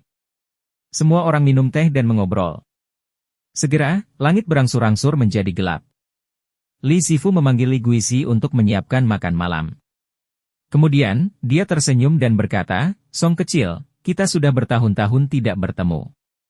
Mengapa kamu tidak tinggal untuk makan? Panatua Song tidak menolak dengan sopan dan berkata sambil tersenyum, baiklah. Lu menelepon Su dan Huang Fang untuk memberitahu mereka bahwa dia tidak akan kembali ke hotel untuk makan malam. Saat semua orang sedang mengobrol, pria besar berbaju hitam dan beberapa bawahannya kembali ke pabrik teh Yuanshan di pinggiran kota. Begitu dia keluar dari mobil, pria berbaju hitam bergegas ke kantor manajer umum pabrik teh dan berteriak, Saudara De, kamu harus membuat keputusan untukku. Bab 287, memobilisasi kekuatan besar untuk mengutuk seseorang. Seorang pria paruh-baya berusia awal 40-an sedang duduk di belakang meja besar di kantor manajer umum. Sosoknya agak kurus, dan tulang pipinya yang tinggi memiliki sepasang mata kecil yang menampilkan bekas bayangan. Dia mengenakan setelan tang berwarna krem dan sedang menggosok dua buah kenari di tangannya, terlihat cukup suci. Pria paruhbaya ini adalah Saudara De yang disebutkan oleh pria berbaju hitam kekar itu. Nama lengkap Saudara De adalah Wu De. Dia baru memulai bisnisnya dalam beberapa tahun terakhir. Sebelumnya, ia memulai dari awal sebagai gangster jalanan. Dia telah mengumpulkan banyak kekayaan dengan mengandalkan penipuan dan keadaan. Dia juga memiliki sekelompok bawahan di bawah. Oleh karena itu, meskipun Wu De masih baru dalam bisnis teh, dia mengandalkan cara-cara yang tidak konvensional untuk menekan pesaingnya, dan bisnisnya dengan cepat berkembang. Dengan uang, Wu De secara alami dapat mengumpulkan lebih banyak preman. Lambat laun, reputasinya di pinggiran kota dan beberapa kota penghasil teh menjadi semakin terkenal. Banyak orang yang merasa takut ketika mereka menyebut, Saudara De. Bahkan jika beberapa anak dalam keluarga mereka tidak patuh, mereka akan menakuti mereka dan berkata, jika kamu tidak patuh, saudara akan membawamu pergi. Wu De juga semakin sombong. Tahun ini, ketika Wu De mendengar terkenalnya Li Sifu di industri pembuatan teh, dia mendapat ide untuk mengundang Li Sifu ke pabrik tehnya untuk memandu proses pembuatan teh. Tentu saja, niat Wu De adalah memanfaatkan keahlian dan reputasi Li Sifu untuk menduduki tempat di pasar kelas atas. Dia mengira Li Sifu tidak akan menolak gajinya yang tinggi yaitu 100.000 yuan dan namanya yang terkenal sebagai Saudara De. Dia tidak menyangka Li Sifu menjadi bau dan sekeras batu di lubang jamban. Dia mencoba membujuk Li Sifu dengan cara apapun, tetapi tidak berhasil sama sekali. Dia bertekad untuk tidak keluar dari gunung. Wu De memiliki caranya sendiri dalam melakukan sesuatu, dan dia percaya bahwa caranya melakukan sesuatu akan efektif kemanapun dia pergi. Oleh karena itu, dia terus mengirimkan para bajingan itu untuk mengancam dan melecehkan mereka. Hari ini, dia baru saja bertarung 300 ronde dengan sekretaris wanita menggairahkan di kantor. Ketika dia sedang duduk di kursi dan mengenang rasa ekstasi, pria berkemeja hitam itu masuk, yang membuatnya merasa sedikit tidak beruntung. "Keluar, ketuk pintunya," Wood berkata sambil mengerutkan kening. Pria berbaju hitam gemetar dan dengan cepat berkata, "Desir." Dia berbalik dan mengambil 2 langkah, lalu berbalik dan berkata dengan wajah sedih, "Kakak, aku tidak bisa mengetuk pintu seperti ini." Baru sekarang Wood menyadari bahwa kedua lengan pria besar berbaju hitam itu terkilir. Matanya menunjukkan cahaya yang tajam saat dia bertanya, "Apa yang terjadi?" Pria berbaju hitam dengan cepat menceritakan kepadanya apa yang terjadi hari itu. Dia tidak mau menambahkan beberapa hiasan, terutama penghinaan Xiao Fei terhadap saudaranya. Wajah Wood menjadi semakin suram saat dia mendengarkan. Pada akhirnya, dia bertanya dengan acuh tak acuh, "Apakah kamu tahu siapa orang ini?" "Saya tidak yakin." "Kakak De, dia terlihat asing, dan aksennya berbeda dengan aksen kita." "Dia pasti orang asing." Pria berbaju hitam berkata, "Dia keluar dari toko Tuan Yu." "Saya kira dia mungkin kerabatnya." Mata Wood dipenuhi amarah. Dia menutup gigi dan berkata, "Anak ini cukup berani. Kamu bahkan berani memukul bawahanku, Wood. HMPH. Aku ingin melihat bagaimana dia akan membuatku menyesal dilahirkan ke dunia ini." Setelah itu, Wood berdiri dan melemparkan 2 buah kenari ke dalam laci. Dia berkata, "Ayo, ikutlah denganku untuk bertemu bocah cilik ini." Wood berjalan keluar dan kemudian segera berhenti. Dia mengerutkan kening dan menatap pria berpakaian hitam itu dan berkata, "Lupakan saja, sebaiknya kamu tidak pergi. Bantu aku mengumpulkan semua orang yang bisa kutemukan, lalu kamu bisa pergi ke rumah sakit untuk memeriksa lenganmu." "Bagus, bagus, bagus. Sayangku, aku akan mencari orang sekarang." Pria berpakaian hitam itu dengan cepat berkata. Wood mengangguk dengan ekspresi muram. Kota Yangdun. Keluarga Li Sifu, Song yang lebih tua, Xiao Fei, Song Rui, dan manajer Lu sedang duduk mengelilingi meja makan. Mereka sedang makan dan mencengangkan. Suasananya sangat harmonis. Semua hidangannya adalah masakan rumahan, masakan yang dimasak dari pedesaan. Karena Panatua Song menderita penyakit hati yang serius sebelumnya, mereka tidak minum. Namun, Panatua Song dan Li Sifu bersatu kembali setelah sekian lama, jadi suasana hati mereka sedang baik. Semua yang mereka makan enak. Saat mereka sedang makan, Xiao Fei dengan penasaran bertanya kepada Li Sifu tentang Da Hong Pao. Dia sangat tertarik pada 6 pohon induk. Ini karena Xiao Fei masih memikirkan apakah dia dapat memanfaatkan perjalanan ke Gunung Wui ini untuk mendapatkan beberapa dari 6 pohon induk dan menanam batang pohon teh di sela-selanya. Xiao Fei percaya bahwa selama dia memiliki teknik memasang telinga, dia pasti akan berhasil membiarkan pohon teh di lingkungan unik Petaro. Terlebih lagi, setelah penebangan berhasil, pohon teh di sela-sela tersebut tidak hanya akan menjadi generasi pertama hasil pemotongan pohon induk Da Hong Pao. Semangat Qi di ruang sela sangat kaya, dan lingkungannya cocok untuk pertumbuhan hampir semua tanaman. Oleh karena itu, secara teori, Xiao Fei bahkan dapat membudidayakan pohon teh dengan kualitas lebih tinggi daripada pohon induk Da Hong Pao. Dengan pemikiran ini, Xiao Fei secara alami sangat prihatin dengan 6 pohon induk Da Hong Pao. Setelah berhenti sebentar dengan Li Sifu, Xiao Fei memperoleh banyak informasi tentang 6 pohon induk Da Hong Pao. Misalnya, setelah tahun 2007, pohon induk Da Hong Pao berhenti panen, dan terdapat organisasi profesi yang menjaga lingkungan di sekitar ke-6 pohon Da Hong Pao tersebut. Selain itu, pohon induknya, Da Hong Pao, dikelola oleh Biro Teh Kota Wuishan, yang juga merupakan cabang yang tidak umum, dan telah ditingkatkan dari Biro Teh sebelumnya. Dari sini, dapat dilihat betapa pentingnya peran pemerintah daerah terhadap 6 pohon induk Da Hong Pao. Pemerintah Kota Wuishan bahkan telah membeli asuransi dalam jumlah besar untuk pohon induknya. Saat semua orang sedang makan dan berkumpul, suara gedoran kembali terdengar dari pintu penutup lantai pertama. Itu bercampur dengan suara teriakan dan omelan. Ketika mereka mendengarnya, mereka tahu itu bukanlah sesuatu yang baik. Song meletakkan sumpitnya dan mengerutkan kening. Apa yang sedang terjadi? Dia bahkan tidak bisa makan dengan damai bersama saudara Fu. Mengapa keamanan di tempat ini sangat buruk? Ketua, apakah Anda ingin saya menelepon para pemimpin terkait di Provinsi Tenggara? Manajer Lu segera bertanya. Keamanan publik di kota ini sungguh-sungguh keterlaluan. Penatua Song berjabat tangan. Lupakan, lupakan. Jika Anda tidak dalam Anda tidak boleh ikut campur dalam politik. Selain posisi itu, tidak perlu memanggil pemimpin provinsi untuk masalah sekecil ini. Kata manajer Lu, Song Rui berdiri dan meminta diri, kakek, aku akan turun dan melihatnya. Sekelompok cucu ini hanya perlu diberi pelajaran, aku akan memberi mereka pelajaran saja, Xiao Rui. Ada baiknya kamu pergi dan lihat dulu, Penatua Song berkata, tetapi kamu harus hati-hati. Baiklah. Jangan khawatir, kamu bisa, Song Rui berkata dengan percaya diri. Kemudian, dia bangkit dan turun kebetulan ada jendela di sisi tangga yang menghadap ke jalan. Ketika Song Rui lewat, dia secara tidak sengaja melirik keluar jendela dan terkejut.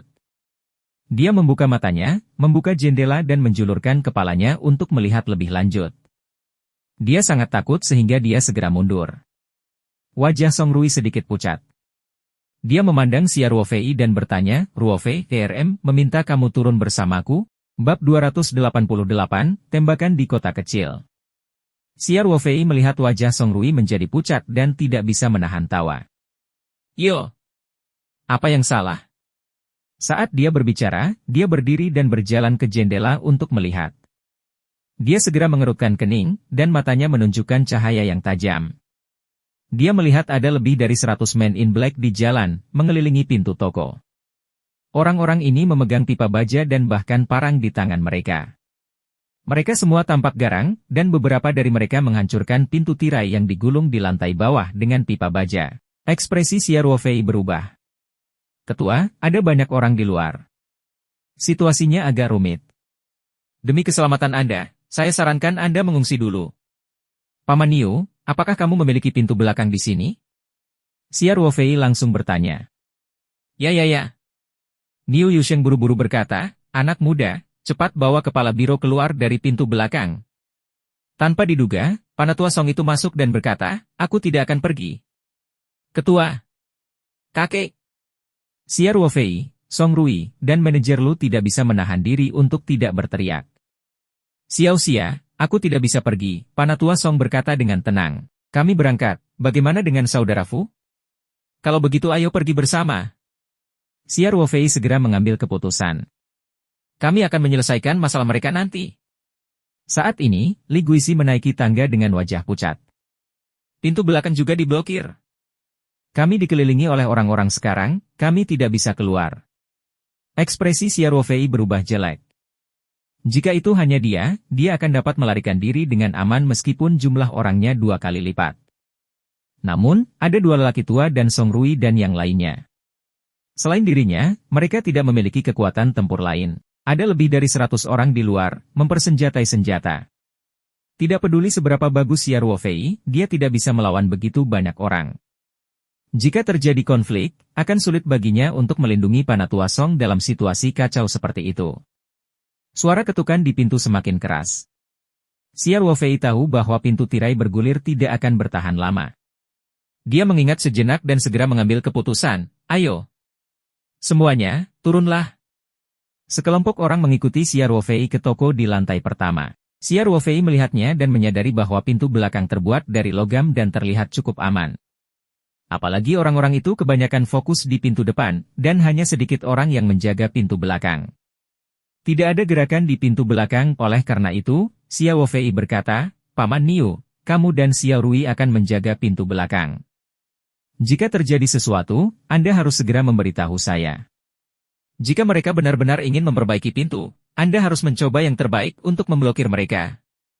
Baiklah, jangan khawatir, kata Niu Yusheng. Niu Yusheng dan Song Rui berjaga di pintu belakang sementara Xia Ruofei membawa Song yang lebih tua, Li Zifu, manajer Lu, dan Li Guisi ke toko. Xia Ruofei meminta Li Guisi mencari bangku untuk menempati kedua lelaki tua itu. Penatua Song dan Li Zifu masih terlihat sangat tenang. Kedua lelaki tua itu tampaknya memiliki semangat untuk tidak mengubah ekspresi mereka meskipun gunung Tai runtuh di depan mereka.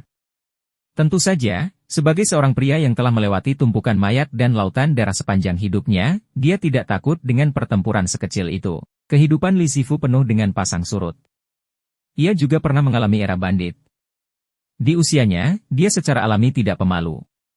Xia Ruofei meminta Li Guisi untuk menjaga kedua tetua itu dan kemudian berkata kepada manajer Lu, segera hubungi Su dan Huang Fang dan minta mereka datang untuk meminta bantuan bala. Juga, segera informasikan kepada pemerintah setempat. Kelompok orang ini benar-benar melanggar hukum. Saya rasa masalah ini tidak dapat diselesaikan secara damai hari ini. Wajah manajer Lu juga mencetak. Dia tidak menyangka seseorang di daerah setempat akan merajalela. Mereka sama sekali tidak peduli dengan hukum. Dia melihat Panatua Song dan melihat bahwa Panatua Song tidak punya niat untuk menolak. Dia segera berkata, baiklah. Saya akan segera menelepon. Setelah Xia Ruofei selesai dengan pengaturannya, dia berjalan ke pintu toko tirai yang digulung. Dia tahu bersembunyi di sini bukanlah ide yang baik. Kelompok orang ini sangat berani. Sekarang mereka sudah mulai mendobrak pintu, cepat atau lambat mereka akan mendobrak masuk. Panatua Song memandang Xia Ruofei dan berkata, Xia kecil, hati-hati. Xia Ruofei berbalik dan tersenyum. Jangan khawatir, ketua. Cahaya dingin muncul di mata Xia Ruofei saat dia selesai berbicara. Dia dengan terampil mengeluarkan pistol tipe 92 dari sarung di bawah lengan, memasukkan peluru dengan sekali klik, dan berjalan menuju toko. Sekelompok pelanggar hukum ini berani mengepung salah satu anggota inti organisasi, Panatua Song. Bahkan jika mereka membunuh beberapa dari mereka, itu akan sia-sia. Saat itu, Xia Ruofei mendengar kutipan di luar semakin keras, berat. Cepatlah keluar sendiri dengan patuh. Kami tidak akan berpose sopan saat mendobrak pintu hingga terbuka. Mereka yang berani memukul orang-orang saudara benar-benar mencari kematian di toilet. Xia Ruofei berkata dengan malas, apa yang kamu berteriak? Itu membutuhkan jiwa. Kakekmu akan keluar. Xia Ruofei membuka kunci pintu pada penutup peran dan berlari keluar. Dia kemudian dengan cepat mengunci pintu lagi. Li Sifu memperhatikan saat Xia Ruofei keluar sendirian. Mau tak mau dia merasa khawatir, Song kecil, anak muda ini. Kakak Fu, jangan khawatir. Peter Song tersenyum dengan tenang. Dia akan baik-baik saja. Manajer Lu berjalan mendekat dan berkata dengan hormat, Ketua, saya sudah menghubungi kawan-kawan yang bertanggung jawab di Provinsi Tenggara. Pemerintah daerah Gunung Wui harus segera melakukan tanggap darurat. Selain itu, Su dan Huang Fang juga secepat mungkin. Peter Song sedikit mengangguk, menunjukkan bahwa dia mengerti. Di luar, Xia Ruofei keluar dari toko dan melihat jalanan dipenuhi pria berjas hitam besar, semuanya memperhatikan tajam. Di tengahnya ada seorang pria paruh baya dengan selera tang berwarna beras. Dia seperti bulan yang dikelilingi bintang. Sekali melihat dan Anda dapat mengetahui bahwa dia adalah pemimpin kelompok ini. Pria parubaya ini adalah Wude. Ketika dia melihat Xia Ruofei keluar dari toko, dia membukakan mata untuk tiba-tiba bertanya, apakah itu dia? Di samping Wude berdiri seorang pesuruh dengan hidung berdarah dan wajah bengkak. Dia adalah salah satu hooligan yang diberi pelajaran oleh Xia Ruofei di sore hari. Dia langsung berkata, Saudara De, itu dia. Dialah yang memukul kita. Mata Wude berkilat tajam. Dia mengangkat cerutu di tangan dan menunjuk ke arah Xia Ruofei. Dia berkata dengan ringan, patahkan kedua tangan dulu. Ya. Para pria hitam merespons dengan keras. Kemudian, lebih dari berkumpul orang mengambil pipa baja dan memandang Xia Ruofei dengan niat buruk. Mereka mengelilinginya langkah demi langkah. Wajah Xia Ruofei menunjukkan senyuman mengejek. Dia perlahan mengangkat tangannya dan mengangkat pistolnya. Dia berkata dengan santai, jika kamu tidak takut mati, datanglah dan cobalah. Man in Black kemudian melihat Xia Ruofei memegang pistol di tangannya. Mereka sangat ketakutan sehingga mereka menghentikan langkah mereka dan terlihat ragu-ragu. Wude tidak bisa menahan diri untuk tidak mengangkat isinya dan menatap pistol di tangan Xia Ruofei. Setelah beberapa saat, dia menampilkan senyuman mengejek. Teman kecil, kamu tidak mungkin berpikir bahwa kamu bisa mempromosikan orang dengan mainan pistol, bukan? Apa yang memberitahukan kami takut padamu? Bawahan Wude juga kembali sadar dan menontonnya satu demi satu. Itu mainan pistol. Untungnya, mata saudara De tajam. Kamu tidak bilang, mainan pistol ini cukup realistis. Hehe, sayang sekali anak ini bertemu dengan kakak De. Orang biasa mungkin akan terintimidasi olehnya. Ketika Men in Black mendengar ini, mereka merasa lega. Mereka menganggap hal itu mustahil. Pengendalian senjata di Tiongkok sangat ketat. Bagaimana pemuda ini bisa mengeluarkan pistol dengan mudah? Kecuali dia seorang desperado, tapi meski begitu, dia tidak akan berani mengeluarkan senjata di depan umum. Memikirkan hal ini, Men in Black menjadi marah karena malu. Mereka merasa malu karena diintimidasi oleh pistol mainan, Xia Ruofei. Mereka menyambutnya dan mempercepat langkah mereka. Beberapa bahkan mengangkat pipa baja di tangan mereka, ingin memberi pelajaran pada Xia Ruofei. Pak! Suara tembakan terdengar jelas. Kemudian, dengan bunyi dentang, sebuah pipa baja jatuh ke tanah, dan lubang berdarah yang mengerikan muncul di lutut salah satu pria berkemeja hitam. Pada jarak sedekat itu, tempurung lutut pria berbaju hitam itu hancur, dan dia terjatuh ke tanah akibat benturan tersebut. Sesaat kemudian, rasa sakit yang hebat disalurkan ke otaknya melalui sarafnya. Dia menjerit memilukan dan menyebar guling di tanah sambil memegangi kakinya yang sudah lumpuh. Ekspresi Xia Ruofei masih tenang. Wu De dan yang lainnya terkejut melihat laras pistol tipe 92 di tangan Xia Ruofei mengeluarkan asap hijau samar. Adegan tiba-tiba menjadi sunyi senyap. Bab 289, satu orang memegang ladang. Kecuali pria berkemeja hitam yang tertembak, semua orang setuju. Xia Ruofei mengendalikan situasi dengan sebuah tembakan tanpa ragu-ragu. Senyuman dingin terlihat di sudut mulut saat dia perlahan mengangkat tangannya lagi. Pistol moncong hitam diarahkan ke Wu De, yang berada di tengah kepadatan. Pria ini mengenakan setelan tang berwarna krem, dan dia jelas menjadi sasaran di antara sekelompok pria berpakaian hitam. Wu De sangat ketakutan sehingga dia segera bersembunyi di balik kedua bawahannya dan berteriak, "Jangan main-main, kamu harus membayar dengan nyawamu karena membunuh seseorang." Wajah kedua bawahannya berubah menjadi hijau. Mereka juga takut mati. Bagaimana mungkin mereka tidak takut ketika harus menghadapi moncong senjata yang gelap dan bertindak sebagai tameng bagi bos mereka? Namun, mereka berdua tidak berani menjauh karena mereka tahu betapa kejamnya saudara mereka. Jika mereka pindah saat ini, mereka pasti akan disiksa oleh saudara De setelah masalah ini selesai. Wajah kedua lelaki itu sepucat kertas. Mereka memandang Xia Ruofei dengan tubuh gemetar dan ekspresi memohon. Xia Ruofei mencibir, "Hidup untuk hidup? Orang tua ini telah membunuh banyak orang, tapi tidak ada yang pernah membuatku membayar dengan nyawaku." Xia Ruofei mengatakan yang sebenarnya. Selama 7 tahun di militer, dia telah membunuh banyak orang. Namun kebanyakan dari mereka adalah pengedar narkoba atau teroris yang pantas mati. Namun, bagi Wu De, kata-kata ini memiliki arti lain. Anak ini benar-benar seorang desperado. Pikiran ini muncul di benak Wu De pada saat pertama. Dia mengutuk dalam hatinya, kenapa aku sangat tidak beruntung? Bagaimana orang Tuali itu bisa mengenal orang yang begitu kejam? Pak Tuali tidak memiliki latar belakang yang sama sekali. Kerabat dan teman-teman semuanya adalah orang biasa. Dari mana asal-usul anak ini? Saat ini, tangan Xia Ruofei yang memegang pistol bergerak sedikit. Begitu pistol diarahkan ke Men in Black, mereka langsung menghindar ke samping karena ketakutan. Dalam sekejap, Men in Black ini merasa terancam dan ingin berbalik dan lari.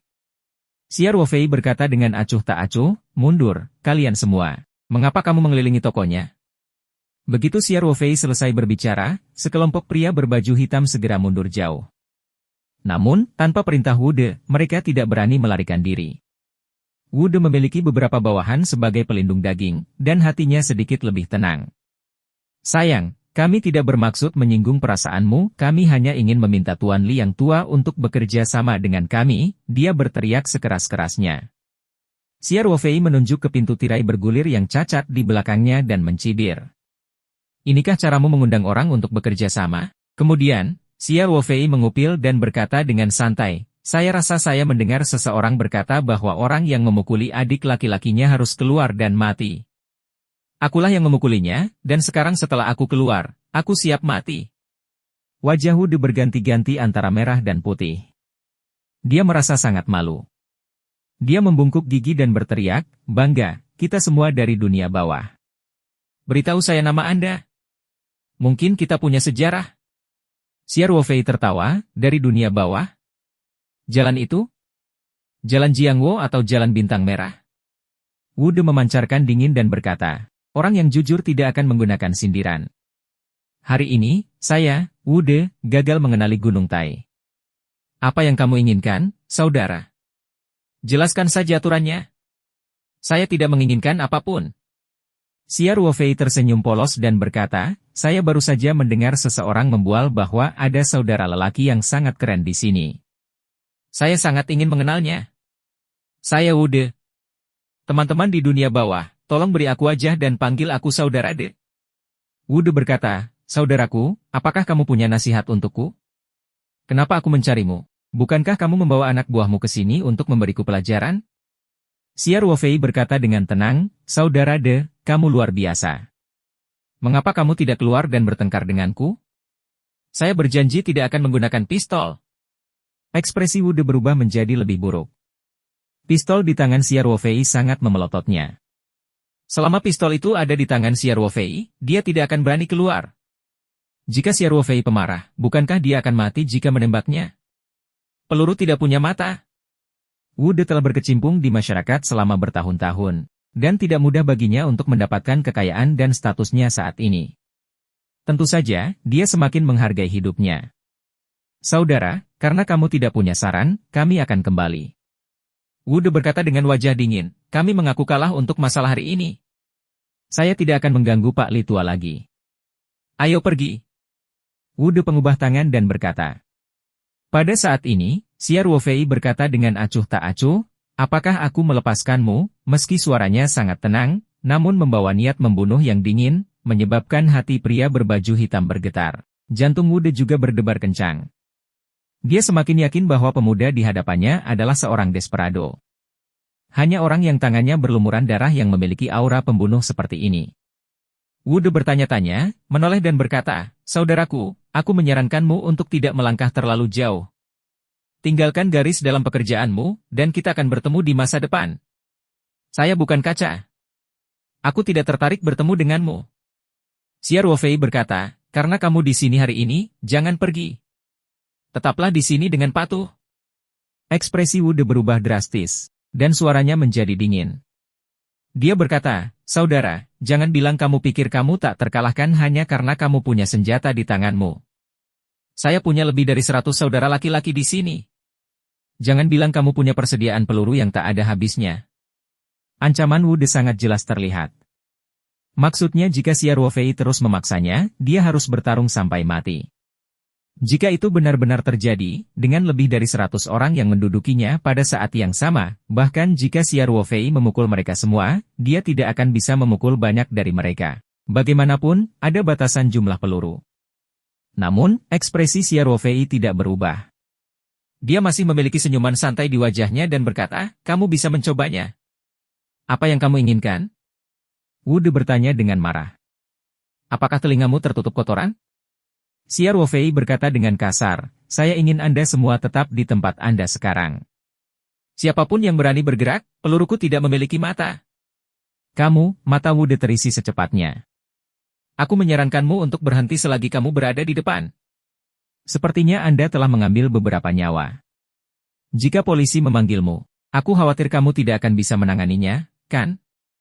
Kamu tidak perlu khawatir tentang ini. Xia Ruofei berkata dengan acuh tak acuh. Nyatanya, Xia Ruofei masih khawatir.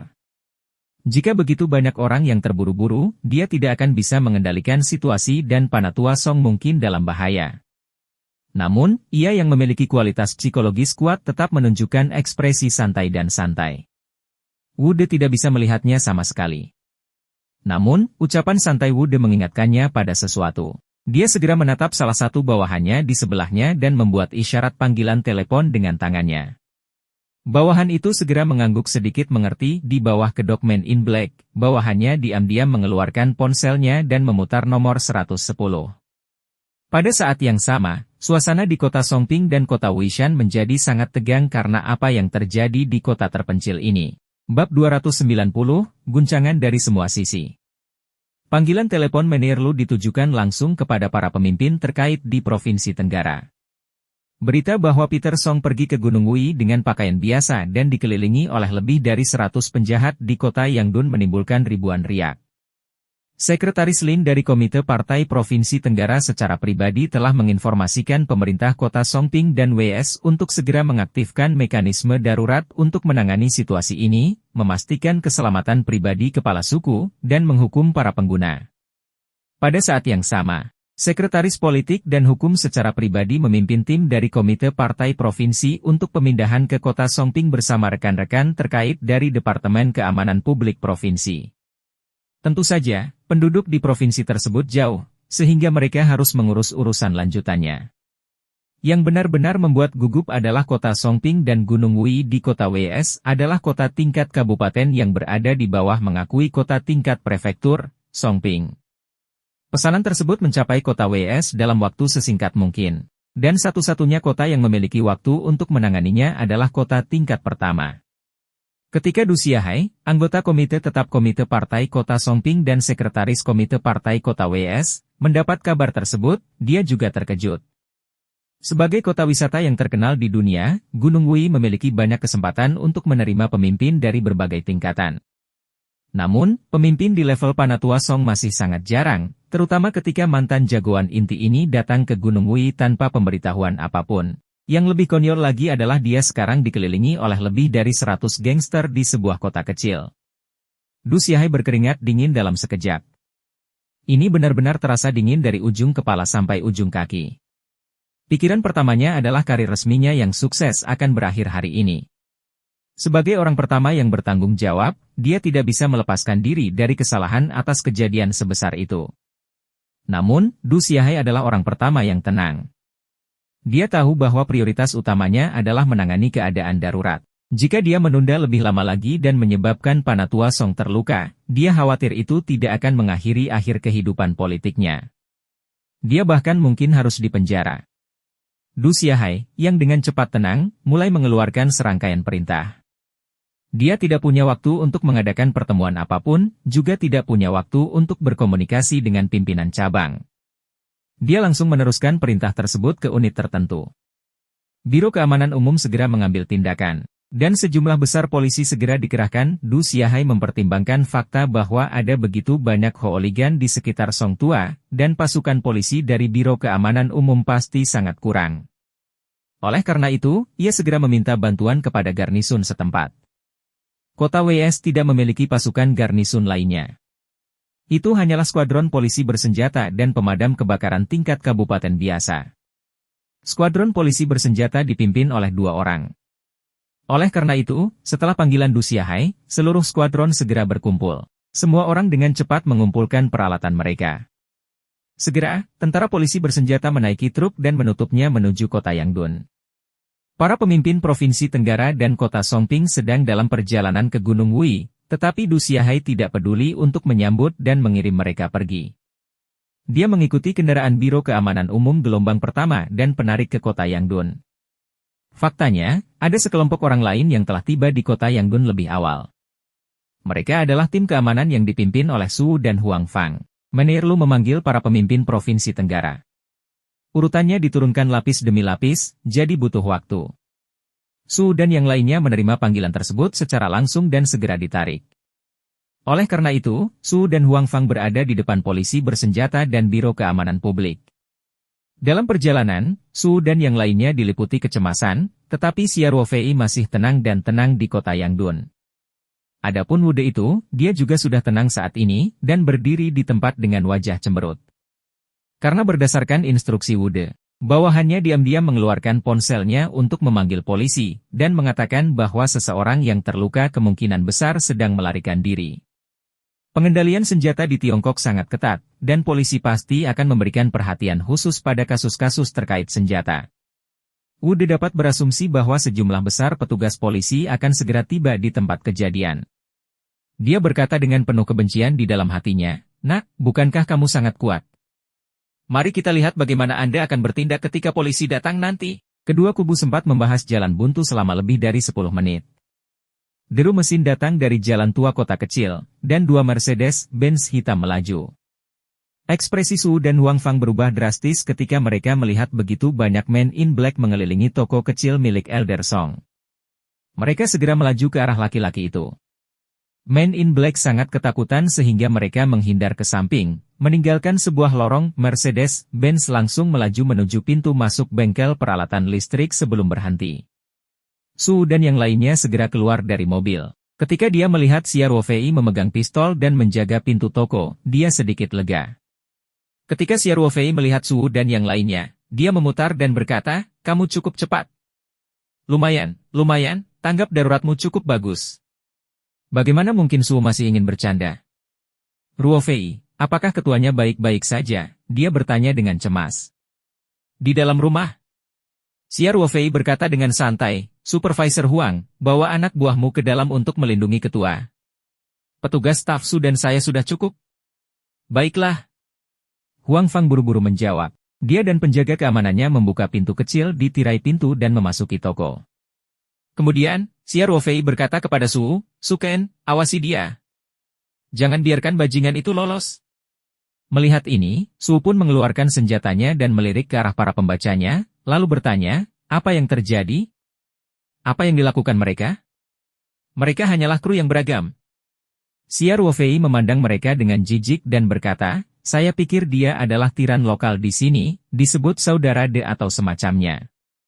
Dia ingin meminta Pak Tuali menjadi konsultan teknis di pabrik mereka.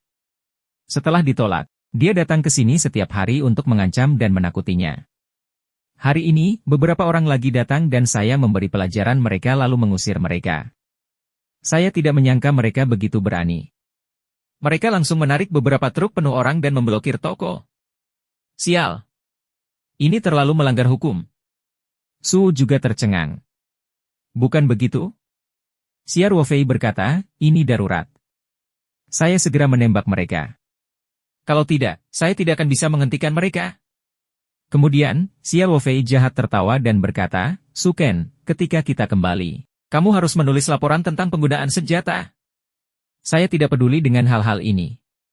Ketika mereka menggunakan senjata selama misi, mereka harus menulis laporan, termasuk waktu, tempat, alasan, peralatan apa yang digunakan, berapa banyak peluru yang ditembakkan, apa konsekuensinya.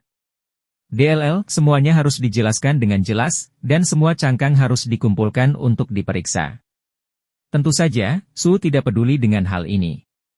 Jika Xia Ruofei tidak begitu takut, dia tidak akan mampu menanggung akibatnya jika terjadi sesuatu pada Panatua Song sebagai perbandingan. Apa gunanya menulis laporan? Di sisi lain, ketika Wu De melihat Su dan yang lainnya mendekat, ekspresi menjadi semakin tidak pasti. Dukungan pihak lain jelas sangat merugikan pihak mereka, terutama ketika Su juga mengeluarkan pistolnya. Hati Wu De tenggelam. Selain itu, meskipun Xia Ruofei agak jauh dari mereka dan dia tidak dapat mendengar percakapan antara Xia Ruofei dan Su dengan jelas, samar-samar dia dapat mendengar kata, kepala, dan seterusnya. Hal ini membuat Wu De mulai merasa sedikit curiga. Wu De yang awalnya merasa sangat lega setelah melapor ke polisi, kini sedikit risih. Dia mulai berpikir untuk melarikan diri. Wu De perlahan mundur tanpa jejak, tapi Xia Ruofei segera menyadarinya. Wu De Cai baru mundur 3 atau 4 langkah ketika Xia Ruofei mengangkat alisnya dan melepaskan tembakan tanpa berpikir. Pak, suara tembakan yang tajam terdengar. Peluru tersebut secara akurat melewati celah antara beberapa pria berbaju hitam bertubuh besar dan kemudian menembus betis Wu De. Wu De mengeluarkan darah pekikan mengental dan jatuh ke depan ke tanah. Siapapun yang berani mengambil satu langkah lagi akan berakhir seperti saudaramu yang hebat. Xia Ruofei berkata tanpa emosi, dan, aku bukan penembak jitu yang baik. Saya tidak bisa menjamin di mana saya akan memukul.